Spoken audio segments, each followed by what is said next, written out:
আজকাল ঝড় বৃষ্টি শুরু হলে সোশ্যাল মিডিয়ায় খিচুড়ি, ইলিশ ইত্যাদি খাওয়ার পোস্টের ধুম পড়ে যায়। এ বিষয়ে কিছু বলবেন কি ভাইরা আমার? আমাদের এমন একটা প্রজন্ম আমরা এখন পেয়েছি, বা এমন একটা সময় আমরা পার করছি, ভোগবাদ আমাদেরকে এমন একটা জায়গায় নিয়ে গেছে যে এখন মানুষ শুধুমাত্র ফুর্তি করতে চায়। ফুর্তিবাজ একটা প্রজন্ম পেয়েছি আমরা। বিবেক, বুদ্ধি, বিবেচনা, ভালো মন্দ, হিতাহিত জ্ঞান কোনো কিচ্ছু পরোয়া করার সুযোগ নাই, শুধু ফুর্তি করতে হবে। কি করতে হবে? আপনারা সোশ্যাল মিডিয়াতে হয়তো অনেক ছবি দেখেছেন যে দাদা কিংবা নানা মারা গেছে, লাশের ছবির সাথে লাশের সাথে এসে সেলফি তোলে, দাগ বের করে। এরকম প্রজন্ম এখন তৈরি হয়েছে। ভোর রাত সাহারির সময় দোয়া কবুল হয়, কান্নাকাটি করার সময় সাহারি পার্টি হয়, ফুর্তি। কান্নার সময় কি করতেছে? ফুর্তি। অর্থাৎ দরকারে বেদরকারে, জায়গায় বেজায়গায়, সময় অসময়ে জাস্ট ফুর্তি করো, জাস্ট আনন্দ করো। ভোগবাদ এবং বস্তুবাদ আমাদেরকে এমন একটা জায়গা নিয়ে গেছে, সব জায়গায় দেখবেন শুধু ভোগের উন্মাদনা, শুধু ভোগের আয়োজন, শুধু ভোগের উস্কানি, কোথাও ত্যাগের কথা পাবেন না। ইসলাম মানুষকে ত্যাগের কথা বলে। এই যে আপনার যত নববর্ষ আছে, ইংরেজি নববর্ষ বলেন, বাংলা নববর্ষ বলেন, যত নববর্ষ আছে, এগুলো সবগুলো কিসের কথা বলে? খাও দাও, ফুর্তি করো, ইলিশ খাও, পান্তা খাও, ভালো জামা পরো, শাড়ি পরো, ফুর্তি করো, তাই না? কোনো ত্যাগের মহিমা নাই, ত্যাগের কোনো শিক্ষা নাই। কিন্তু ইসলাম আমাদেরকে যে ঈদ দিয়েছে, দেখেন, ঈদুল ফিতরের শিক্ষাই হলো গরিব দুঃখীকে আগে ফিতরা পাঠাও, তারপর নিজে ঈদের আনন্দ করো। তারপরে তুমি কোরবানির গোশত নিজে খাও, গরিব দুঃখীকেও খাওয়াও, তুমি ঈদের আনন্দ করো। ত্যাগ এবং ভোগ দুইটাই আছে। তো এই যে আমাদের ভোগী প্রজন্ম, এরা বৃষ্টি ঝড় হচ্ছে, তুফান হচ্ছে, এটা কি ফুর্তি করার বিষয় কিনা সেটুকু পরখ করার ক্ষমতাও নাই, হারিয়ে গেছে। সেটুকু আমাদের সব থেকে দূর হয়ে গেছে। এখন আমরা যেখানে সেখানে ফুর্তি করি। ঝড় বৃষ্টি শুরু হলে সোশ্যাল মিডিয়াতে আমরা দেখতে পাই যে আমাদের অনেকেই ফুর্তি করছেন এটা নিয়ে।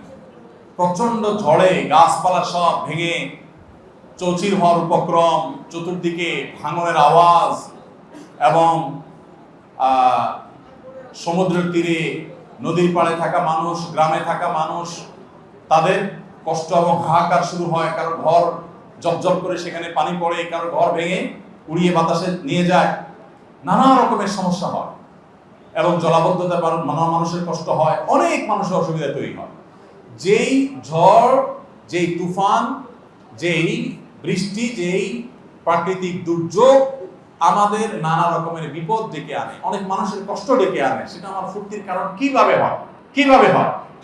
আবার সেটা সোশ্যাল মিডিয়াতে আমি প্রচার করছি যে আমি এই ঝড়ে বাসা বসে খিচুড়ি খাচ্ছি, এটা খাচ্ছি, সেটা খাচ্ছি। ওই যে ফুর্তিবাজ একটা প্রজন্ম আমরা পেয়েছি। এখন ফুর্তি করা, যে কোনো মূল্যে আমাকে ফুর্তি করতে হবে, সব মরেসা হয়ে যাক, আমাকে ফুর্তি করতে হবে, এরকম একটা প্রবণতা আমাদের মধ্যে আসছে। আল্লাহ তো আমাদেরকে হেদায়েত দান করুন।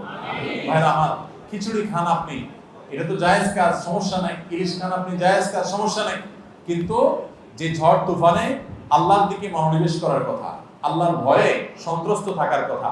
নবী করিম সাল্লাল্লাহু আলাইহি ওয়াসাল্লাম আকাশে যখন মেঘমালা দেখতেন, তখন অনেক সময় ভয়ে আল্লাহ রাব্বুল আলামিনের দিকে রুজু করতেন, মসজিদে চলে আসতেন, আল্লাহর কাছে পানা চাইতেন।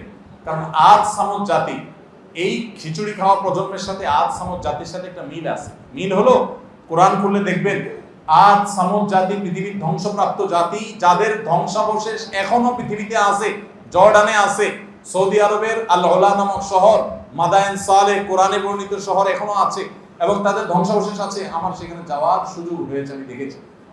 ভাইরা আমার, এই আদ সামুদ জাতি, তাদের উপর যখন আল্লাহর আযাব আসছে, তারা ওটাকে এনজয় করছে, তারা ওইটা নিয়ে ফুর্তি করছে। ও সুন্দর বাতাস বইছে, মেঘমালা আসছে, তারা মনে করছে যে আমাদের জন্য বোধহয় ভালো কিছু আসছে, কিন্তু সেটা তাদেরকে ধ্বংস ডেকে আনছে।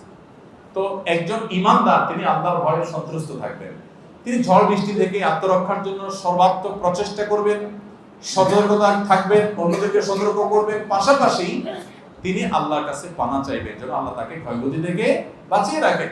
তিনি ফুর্তি করবেন না, সব জায়গায় ফুর্তি করা। এই যে দেখেন চন্দ্রগ্রহণ সূর্যগ্রহণ এটাকে এনজয় করে এখন আজকাল মানুষ, তাই না? দূরবীন দিয়ে দেখে, চন্দ্রগ্রহণকে এনজয় করছে। এই কথাগুলো বলাটাও এখন এমন একটা পর্যায়ে চলে গেছে, আমরা এমন লেভেলে চলে গেছি যে এগুলো শুনলে মনে হয় সেকেলে পুরান কথাবার্তা কি বলে।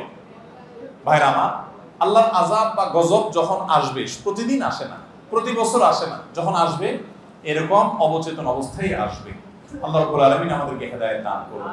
ভাইরা আমার, ঝড় বৃষ্টি শুরু হলে আল্লাহর কাছে পানা চাইতে হবে, দোয়া করতে হবে।